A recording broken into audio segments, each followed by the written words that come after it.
பார்த்துட்டு இருக்கேன், பாட மாட்டேங்குது. டவரே கிடைக்க மாட்டேங்குதுங்க. எஃப்எம்ல பாடலான்னு பார்த்தா இந்த எஃப்எம்ல டவரே இல்லை. எங்கடா பாட்டு கேட்க ரேடியோ போட்டியை காணான்னு பார்த்தா இவ தூக்கிட்டு வந்து கேட்டுக்கிறாளா? இவளுக்கு இதே வேலையா போச்சு. ஏண்டி வசந்தி, பாட்டு பட்டி நீ தூக்கிட்டு வந்தியா? நான் எங்கெல்லாம் தேடிட்டு இருக்கேன் தெரியுமா? ஒழுங்கா பொட்டி கூட என்கிட்ட. ஐயோ பாட்டி, நீ எப்போ வந்த? நானும் இப்போ தான் எடுத்துகிட்டு வந்தேன். கொஞ்ச நேரம் வெயிட் பண்ணு, நான் பாட்டு கேட்டுட்டு தரேன்.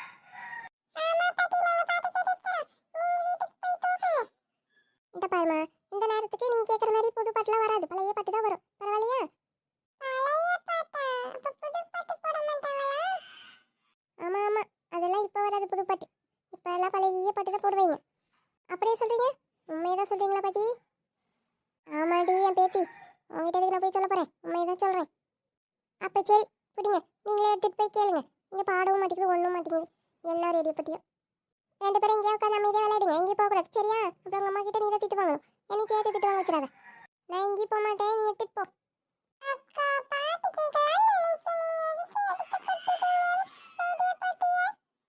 ஃபீல் பண்ணாத சிட்டு, அதுதான் இப்போ பழைய பாட்டு தான் போடுவாங்க. நம்ம அப்புறமா ஆன் பண்ணி நல்லா புது சாங்காக கேட்போம் சரியா?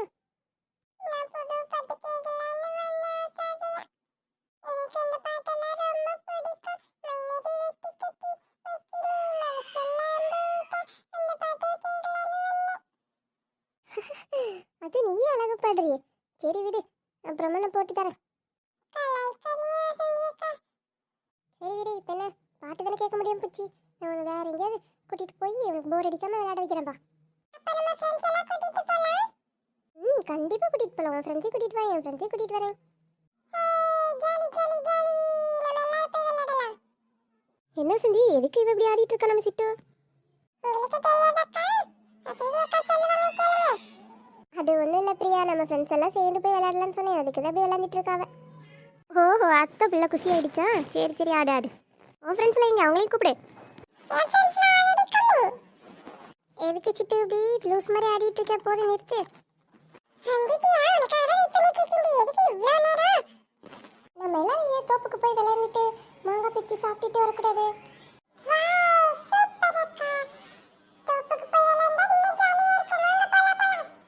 என்ன வசந்தி தெரியாத மாதிரி கேட்குற? மாங்காய் திருடி மாட்டினா என்ன ஆகும் தெரியும்ல? என்ன ஆகும்? சாவி அக்காவுக்கு தெரிஞ்சது அவ்வளோதான், தொலை உரிச்சிடுவாங்க கட்டி வச்சு. அட தெரிஞ்சாதானே, தெரியாத மாதிரி நம்ம விளையாண்டுட்டு சாப்பிட்டு வந்துடுவோம். அடிப்பாவி, உன் கூட வரதுக்கே எனக்கு பயமா இருக்கே. வந்தாவா வரலினா போ. என்னடி இப்படி மட்ட மதியம் வெயிலில் கூட்டிகிட்டு வந்திருக்கே? வெயில் பாரு எப்படி காய்ச்சுது. இந்த வெயிலெல்லாம் நான் வந்தேன்னா என் ஸ்கின் டோன் இன்னும் ஆகுறது, நான் பிளாக் ஆகிடுவேன் அப்புறம். ஓ, கருப்பாயிடுவேன்னு கவலைப்படுறியா?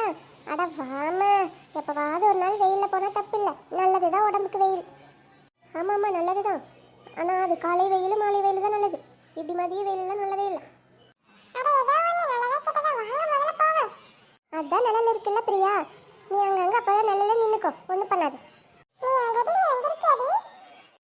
இல்லடி சிட்டு, நானே இப்போ தான் ஃபர்ஸ்ட் டைம் வரேன். இந்த இடம் ஆனால் சூப்பராக இருக்குது, ஆனால் கொஞ்சம் பார்க்க பயமாகவும் இருக்குது. ஆமாம், வேறு யாருமே ஆள் நட மாட்டோமே இல்லையே, இங்கே யாரும் வரமாட்டாங்களா விளையாடலாம்?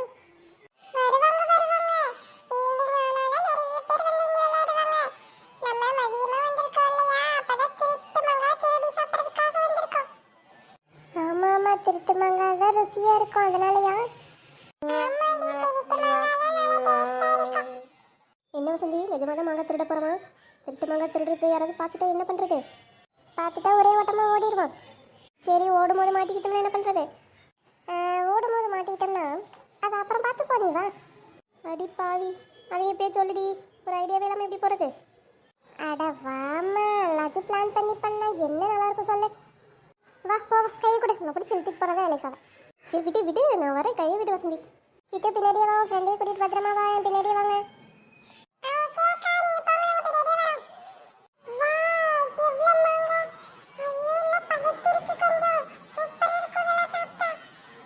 ஆமாண்டி, பார்க்கவே அழகா இருக்கு. பாத்தியா பிரியா, எவ்வளோ மாங்காய் இருக்கு பாத்தியா? இதில் ஒரு 2-3 நம்ம பிச்சை என்ன இருப்பது? வா பிச்சை சாப்பிடுவோம். ஏய் என்னடி பண்ற, கீழே விழுந்துடாதடி. எனக்கு கீழவே மாங்காய் இருக்கும்போது நீ இதுக்கு மரத்து மேலே ஏறுற? அட இருமா, மேலே பாருங்க நிறைய பழுத்த மாம்பழமா இருக்கு. அடி பாவி, கீழே இத்தனை மாங்காய் இருக்கும்போது மேலே வேற ஏறிட்டு இருக்காளே, கீழே விழுந்து அவங்க அம்மாட்டி யார் பதில் சொல்றது? வசந்தி, ஒழுங்கா ஃபர்ஸ்ட் வாய் மூடிட்டு கீழே இறங்கு. எதுக்கு இப்போ டென்ஷன் ஆகுற? அதெல்லாம் நான் கீழே விழ மாட்டேன். சிட்டு, நீ என்ன மாங்காய் பிடிச்சி தள்ளிட்டு இருக்கிற? அதான் கீழாவே இருக்குல்ல, அக்கால பிச்சு தர வெயிட் பண்ணு. ஏமா, உங்க யாருக்கு கீழாவே இருக்கிற மாங்காவே பிடிக்காதா? எனக்கு பிடிக்கும் அக்கா, எனக்கு கீழே இருக்க மாங்காவே போதும், நீங்க பிச்சு தாங்க. வாங்கடி மவளுங்களா, உங்களுக்கு எவ்வளவு திமிர் இருந்தா என் தோட்டத்துக்கே வந்து ஏன் மாங்காய் மரத்துல ஏறிட்டு மாங்காய் திருடிட்டு இருப்பீங்க? இன்னைக்கு காலையை உடைக்கிறேன் பாரு. ஐயோ ஆண்டி, கீழே விழுந்து அடிபட்டு விட்டுருங்க. எவ்வளவு கொழுப்பு இருந்தா என் தோட்டத்துக்கே வந்து மாங்காய் திருடிட்டு ஏன்டே வாய் பேசிட்டு இருப்பீங்க? கீழே இறங்குடி ஆடுகள். யாருடி நீ? யார் வீட்டு பிள்ளைடி? முதல்ல சொல்லு. உங்க அம்மா கூட்டிட்டு வா போ. இல்ல இவ அதான் அந்த 2 வாண்டுங்க, அவங்க மட்டும் 3 பேரும் இருக்கட்டும். மீதி ஒருத்தி போய் இவங்க அம்மா எல்லாரையும் கூட்டிட்டு போங்க. இன்னைக்கு பேசி பைசல் பண்ணாம அவங்கள அனுப்புறதா இல்லை. இவ்வளோ கொழுப்பு இருந்தா எப்படி ரத்த நாளா மாங்காய் திருட்டு போகுதுன்னு நினச்சிட்டேங்க. இப்போதானே தெரியுது. ஐயோ ஆண்டி, நீங்க தப்பா நினைச்சிட்டீங்க. நாங்கள் இன்னைக்கு தான் இந்த பக்கமே புதுசாக வரோம். இதுக்கு முன்னாடி திரும்பினதெல்லாம் நாங்கள் கிடையாது, வேற யாரும். இப்படி தானே ஒவ்வொருத்தரும் சொல்றீங்க. யாரை நான் நம்புறது?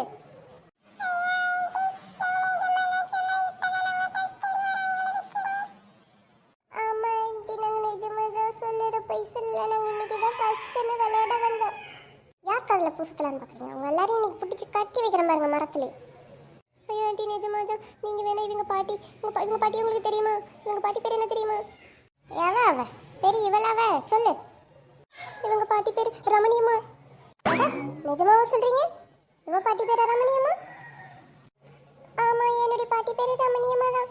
ரமணி பாட்டின்னு கூப்பிடுவான். அப்படியம்மா, யாருன்னு தெரியாம நான் வேற கோவப்பட்டு விட்டேன். இதை போய் பாட்டிட்டு சொல்லிட்டு இருக்காது சரியா? உனக்கு என்ன மாங்காய் தானே வேணும், நான் பறிச்சு தரேன். என்னுடைய வசந்தி, இவ்வளோ நேரம் கத்திட்டு இருந்த ஆண்டி இப்போ திடீர்னு பல்ல கட்டுது. அதாண்டி எனக்கு ஒன்றும் புரியல. இரு பாப்போம். அட என்ன கணக்குல இப்படி பண்ணிவிட்டீங்க? உங்க பாட்டி யாரு தெரியுமா எனக்கு? இவ்வளோ பெரிய தோட்டம் துறவு மாங்காய் மரம்லாம் நான் வச்சிருக்கிறேன்னா அதுக்கு எல்லாம் உதவி பண்ணது உங்க பாட்டி தான். அப்படி என்ன ஆண்டி பண்ணாங்க எங்க பாட்டி? அட என்னம்மா நீ, நானே கஷ்டத்தில் சாவர நிலைமையில கடலில் மூழ்கி இருந்தேன். அப்போ திடீர்னு உங்கள் பாட்டி தான் வந்து காசு என்ன காசு இப்படி இதை வச்சு சரி பண்ணுன்னு சொல்லி கொடுத்தாங்க. அவங்க மட்டும் அப்போ அந்த உதவி பண்ணலை, நான் நேரம் மண்ணுக்குள்ளே கடந்திருப்பேன். அவங்க பண்ண உதவியால் தான் இப்போ இந்த காடு தோட்டம் துறவு மாங்காய் மரம் எல்லாமே வந்தது. அப்படியே ஆண்டி சொல்கிறீங்க? அட ஆமா கண்ணே, உங்களை போய் இதுக்கு மேலே திட்டுவேன் அடிப்பேனா?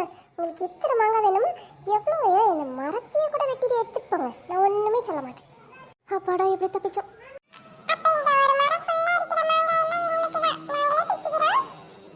சரிடா கண்ணே, நீங்கள் எப்போ வேணாலும் வாங்க, மாங்காய் உங்களுக்கு நான் பிச்சு தரேன். இந்த காட்டில் ஏறக்குறைய 100 மரம் இருக்கு. உங்களுக்கு எந்த மரத்தில் பிடிக்குதோ எந்த மரம் வேணாலும் பிச்சுக்கோங்க. ரொம்ப தேங்க்ஸ் ஆண்டி. அப்புறம் இன்னொன்று முக்கியமான விஷயம், இதெல்லாம் போய் உங்கள் பாட்டிக்கிட்ட சொல்லாதீங்க சரியா? நான் ஃபஸ்ட்டு இப்படி கோவப்பட்டுட்டேங்கிறத தெரியுங்களா? மறந்துடாதீங்க. அப்போ இந்த மாங்காய் ஏதுன்னு கேட்பாங்களே, அப்போ சொல்ல வேண்டியதாக வருமே. அப்போது சாவித்திரி ஆண்டின்னு அவங்க எங்களுக்கு மாங்காய் பிச்சு கொடுத்தாங்க பாட்டி அப்படின்னு சொல்லுங்கள். சரி ஆண்டி, நாங்கள் போயிட்டு வரோம். அட ஏன் கண்ணுங்களா மாங்காய் பிக்காமே போகிறீங்க? இல்லை ஆண்டி, நாங்கள் போகிற வழியில் எங்களுக்கு பிடிச்ச மாதிரி மாங்காய் இருந்தால் பறிச்சுக்கிறோம். சரி கண்ணுங்களா, போயிட்டு வாங்க. எப்படி நம்ம பாட்டியோட மகிமை? அட செமப்போ, உங்கள் பாட்டி கூட நான் கூட இன்னமும் நினச்சேன். ஆனால் இவ்வளோ பெரிய ஃபேமஸ் ஆகிருக்காங்களே. அப்போ சும்மாவே விடக்கூடாது. போகிற வழியில் என்னென்ன வத்தனை மாங்காய் கிடைக்குதோ எல்லாத்தையும் பிச்சுட்டு போயிடுவான். ஆமாம் ஆமாம், தங்கமான பிள்ளைங்களை கட்டி போட்டு பெரிய பிரச்சனையாக்க பார்த்தேன். எப்படியோ தப்பிச்சுட்டேன். இது ரமணி பாட்டிக்கு தெரிஞ்ச என்ன